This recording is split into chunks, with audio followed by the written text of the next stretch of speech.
Olá, que a paz do Senhor esteja com todos vocês hoje e sempre. No vídeo de hoje nós estaremos estudando sobre as construções de Salomão durante o seu reinado. É interessante a gente perceber que Salomão não mediu esforços para empreender o trabalho que havia sido dado a ele de construir o templo aonde a glória de Deus habitaria e aonde se concentraria o serviço sacerdotal e toda a liderança religiosa sobre o povo de Israel. O texto bíblico vai nos falar que Salomão investiu 7 anos da sua vida preparando e construindo o templo. E a forma como essa organização se dá demonstra uma sabedoria, uma inteligência muito grande. Salomão faz um acordo com Hirão, rei de Tiro, que já havia feito acordo com seu pai Davi para fornecer diversas matérias-primas para a construção do templo. E ele faz um acordo onde ele troca uma quantidade de madeira de cedro que era importada da região onde Hirão reinava, em troca de mantimentos que seriam entregues para o reino de Hirão e ali as pessoas pudessem ser alimentadas. Além disso, Salomão ele faz um acordo entre os trabalhadores que iriam trabalhar na obra do templo, de forma em que 3 equipes que eram pessoas do reino de Israel fossem escaladas para poder fazer o corte da madeira e o transporte da madeira até a cidade de Jerusalém. E essa escala era uma escala de 1 para 2. Então cada turma trabalhava um mês e descansava outros 2. Então esse povo não se sacrificava, tinha momentos de descanso. Além disso, Salomão ele consegue organizar toda a estrutura para que o templo fosse construído. E as riquezas que vão adornar o templo e posteriormente o seu palácio, ele consegue através de acordos que ele adota com povos ao seu redor que haviam sido dominados pelo seu pai Davi, de forma que esses povos pagavam inúmeros tributos para o rei Salomão, e dessa forma ele pegava esses tributos e aplicava-os na construção do templo, do palácio e também nos adornos, ao ponto de que o texto bíblico vai falar que existia tanta prata na região que a prata não tinha nenhum valor comercial. Na verdade, só o ouro tinha valor comercial, porque a prata era tanta que não tinha nenhum valor em si. Pois bem, Salomão empreende a obra do templo, ele leva 7 anos para fazer isso, depois ele vai levar 13 anos para construir o seu palácio, um palácio que é mais do dobro do tamanho do templo do Senhor, algo que eu já pressuponho que seja algum desviozinho no caráter dele, de que ele talvez já tivesse sendo um pouco assolado pelo orgulho do tamanho do seu porte como rei de Israel.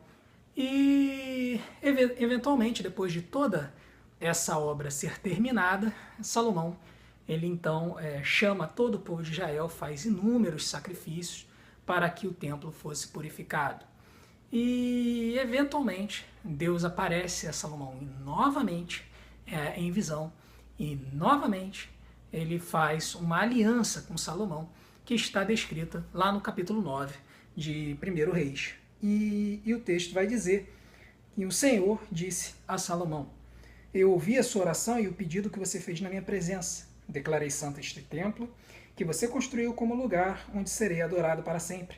Eu tomarei conta dele e sempre o protegerei. Se você me servir com um coração sincero e honesto como Davi, o seu pai, serviu, e se obedecer às minhas leis e ordens e fizer tudo o que eu mandar, então cumprirei a promessa que fiz a Davi, o seu pai, quando lhe disse que Israel sempre seria governado pelos descendentes dele.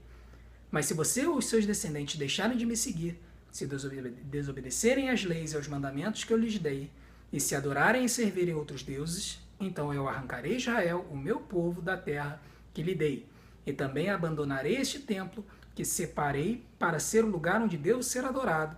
Aí todos os povos vão desprezar e zombar de Israel.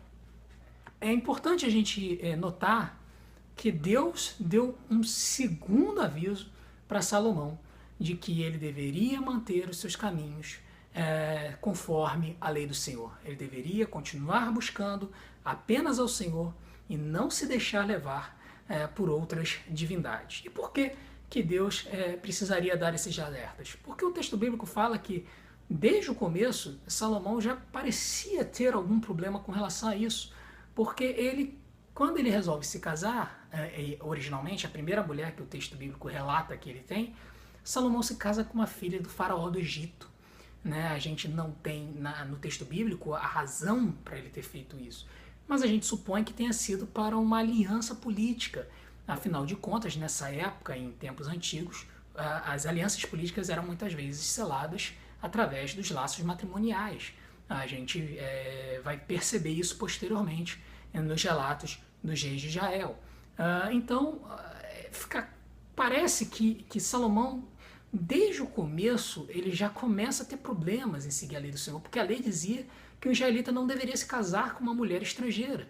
Mas Salomão faz exatamente isso.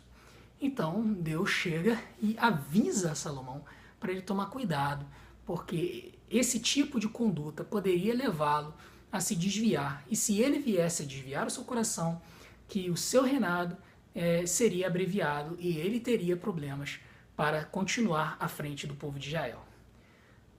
É importante a gente se dar conta desses alertas e desses avisos que Deus nos concede, porque nós muitas vezes, na trajetória da nossa vida, podemos experimentar altos e baixos espirituais e nos deixarmos levar por outras condutas, por outras formas de pensar, até mesmo porque nós estamos imersos num mundo que nos apresenta inúmeras ideologias e nas quais a grande maioria não se coadunam com a palavra de Deus. Então, o alerta que fica para nós é para que a gente sempre tome cuidado, para que sempre que seja apresentado algum tipo de ideologia para nós julguemos essa ideologia conforme a palavra de Deus e avaliemos que o que for bom a gente retenha, mas o que não for bom a gente jogue fora e permaneça firme no caminho apresentado pela palavra de Deus.